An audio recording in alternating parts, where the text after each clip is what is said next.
नमस्कार हमारे प्यारे साथियों। आज फिर से हम आपके सामने उपस्थित हैं अपने podcast series on male infertility का एपिसोड 2 लेकर, जिसमें हम मैडम से जानेंगे कि कैसे मेल इनफर्टिलिटी लाइफस्टाइल फैक्टर्स से नेगेटिवली इफेक्ट हो सकता है, और हम जानेंगे कि कैसे हम पुरुष बांझपन या मेल इनफर्टिलिटी का डायग्नोसिस कर सकते हैं।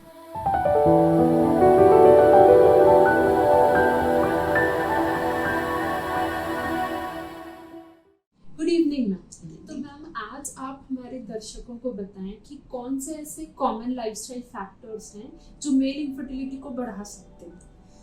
मेल इनफर्टिलिटी को बढ़ाने के लिए रिस्पॉन्सिबल है alcohol, smoking, obesity, then lack of exercise, lack of sleep, more of stress, exposure to toxins, work place में अगर इन लोग कहीं पेस्टिसाइड से एक्सपोजर है, ये सब, फिर stress factors. So these are the common factors जो कि अफेक्ट करते हैं। तो मैम, जैसे कि हम देखते हैं कि आजकल की जनरेशन है या युवक हैं, खासकर कि पुरुष जो हैं वो उनके लिए जैसे कि स्मोकिंग और ड्रिंकिंग एक बहुत ही आम सी बात हो गई है। तो ma'am, as a gynecologist and IVF specialist, आप इन्हें क्या एडवाइस करेंगे, आप इन्हें कैसे मोटिवेट करेंगे और इन्हें समझा सकेंगे कि ये इनके लिए बेहद नुकसानदेह साबित हो सकता है। जब भी पेशेंट्स आते हैं, अपन हिस्ट्री लेते हैं, अपन मिलता है कि पेशेंट का हस्बैंड जो है ये सबसे है, ये सब फैक्टर्स से मतलब ये सबसे एडिक्टेड है, तो अपन सबसे पहले उनको यही समझाते हैं कि आप ट्रीटमेंट लेने आए हो। सबसे इम्पॉर्टेंट कॉज है कि आप जो दवाई, अल्कोहल और स्मोकिंग कर रहे हो, उससे आपकी क्वालिटी ऑफ स्पर्म इतनी कम हो रही है, क्वालिटी खराब हो रही है, उसकी काउंट खराब हो रही है, उसमें डीएनए फ्रैगमेंटेशंस, उसमें डीएनए चेंजेस और उसमें खराबी आ रही है, जिसके चलते आपका ट्रीटमेंट, आप ट्रीटमेंट में पैसा भी डाल रहे हो, कोशिश भी कर रहे हो, लेकिन आपका ट्रीटमेंट सक्सेसफुल होने के चांसेस और कम है, और होगा भी तो कई बार because of DNA damage, because of the sperm mutations and all, आपका बच्चा भी एबनॉर्मल हो सकता है, या प्रेगनेंसी रुके ही ना, या अब वो रुके भी तो अबॉर्शन हो जाए, ये सब प्रॉब्लम्स हो सकते हैं। तो जब अपन बैठा के हस्बैंड वाइफ दोनों को काउंसलिंग करते हैं, तब काफ़ी हद तक मेल्स ये समझ जाते हैं, और एकदम से छोड़ना तो सभी के लिए मुश्किल होता है, लेकिन धीरे धीरे करके वो समझते हैं इस चीज़ को, और देखा गया है कि ये छोड़ने के बाद स्पर्म काउंट जरूर इम्प्रूव होता है और प्रेगनेंसीज भी सक्सेसफुल मिली है पेशेंट्स। जी जी मैम, जैसे कि आपने बोला कि डाइट बहुत बड़ा रोल प्ले करती है, जबकि आजकल की जो इतनी भागदौड़ वाली ज़िंदगी है, लोगों के पास समय की इतनी कमी है, जनरली लोग प्रोसेस्ड फूड या रेडी टू ईट फूड ज़्यादा इस्तेमाल करने लगे हैं। तो आप बताएं कि कैसे न्यूट्रिशियस फूड और डाइट एक महत्वपूर्ण फैक्टर है मेल इनफर्टिलिटी को कम करने के लिए। मेल इनफर्टिलिटी के लिए डाइट, ओबेसिटी, डायबिटीज, हाइपरटेंशन, ये सब कोरिलेटेड रहते हैं, एक दूसरे से कहीं ना कहीं ये जुड़े हुए हैं। अपन को डाइट में स्पेशली पेशेंट्स को यही बोलना है, जहाँ तक है होम कुक्ड सिंपल फूड खाना है, avoid rich food, spicy food, avoid outside food, या बहुत ज़्यादा रिफाइंड जो शुगर वगैरह रहता है, जैसे कि मैदा है या शुगरी ड्रिंक्स है, ये सब बिल्कुल अवॉइड करें। बहुत ज़्यादा फैटी फूड वगैरह अवॉइड करें। फूड में भी वो ये ध्यान दें कि बहुत लेट नाइट खाना ना खाए, टाइमली खाना खाए, टाइमली सोए, ताकि वो खाना ठीक से पचे, ये सब का ध्यान रखना। और ऊपर से खाने में कुछ कुछ चीज़ें हैं, जैसे डार्क ग्रीन लीफी वेजिटेबल्स, दाल, फ्रूट्स, दूध, ये सब अपने लिए फ़ायदेमंद रहता है। मोर ओवर एंटीऑक्सीडेंट्स जो कि कुछ फूड्स प्रोडक्ट्स में भी पाया जाता है, और अपन मेडिकेशन के फॉर्म में भी एक्स्ट्रा ले सकते हैं, वो सब बहुत यूजफुल रहता है अगर अपन उसको अपने फूड में इनकॉर्पोरेट करते हैं। और मैम, एक्सरसाइज क्या रोल प्ले करती है? एक्सरसाइज से ये होता है कि अपन देखे हैं कि मेल इनफर्टिलिटी, अगर कोई भी आदमी ओवरवेट है या बिल्कुल अंडरवेट भी है, तो भी ये अपने इनफर्टिलिटी प्रोड्यूस करता है, बिकॉज बहुत ओबीज होने से भी स्पर्म क्वालिटी और काउंट वगैरह कम होता है, इवन उसका सेक्सुअल फंक्शन भी अफेक्ट होता है ओबेसिटी के साथ। सो अपने को हमेशा एक्सरसाइज टू मतलब बैलेंस्ड एक्सरसाइज,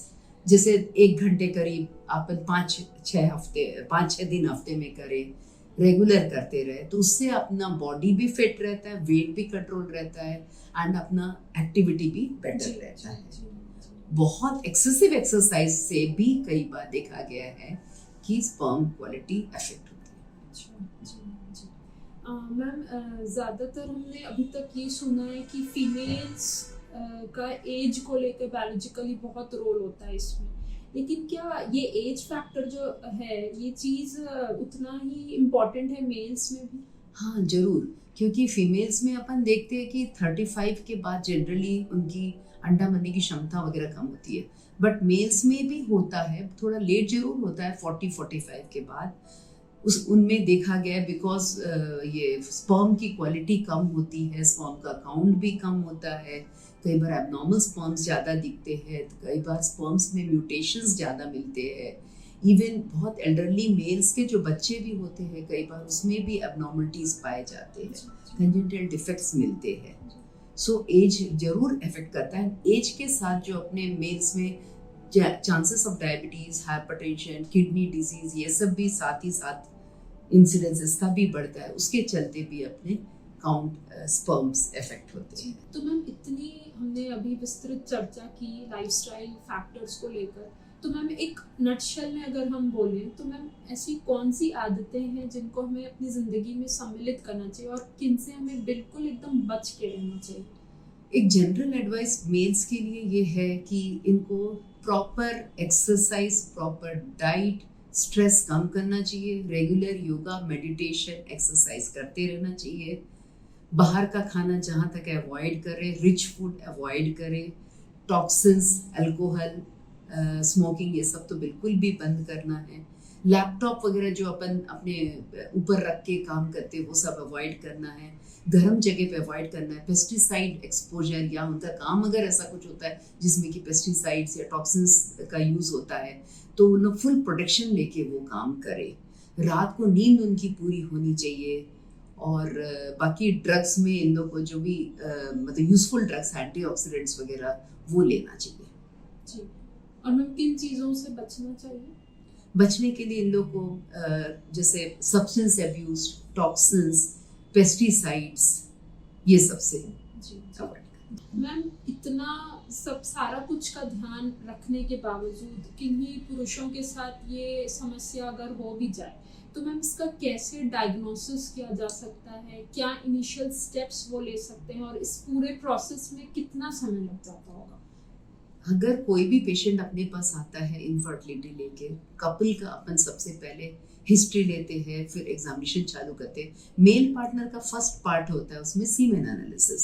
सीमेन एनालिसिस कैसे करते हैं वो मैं थोड़ा सा आपको बता दूं। सीमेन एनालिसिस अपन पेशेंट को, मेल पेशेंट को बोलते हैं कि 2-3 दिन कम से कम का संबंध नहीं रख के फिर उसके बाद आप सीमेन कलेक्ट करेंगे, प्रॉपरली क्लीन करके पार्ट्स को हाथ अच्छे से साफ करके एक वाइड माउथ कंटेनर में अपन सीमेन कलेक्ट कराते हैं। जनरली अपन हॉस्पिटल में ही कलेक्ट कराते हैं, अगर नहीं कर पाते तो फिर अपन घर में उसको बोलते कलेक्ट करने के लिए। उसमें कोई भी स्पर्मिसिडल जेल या कोई कंडोम में, कोई भी कंडोम में नहीं कलेक्ट करवाते हैं क्योंकि कंडोम्स में कई बार स्पर्मिसिडल वो रहता है।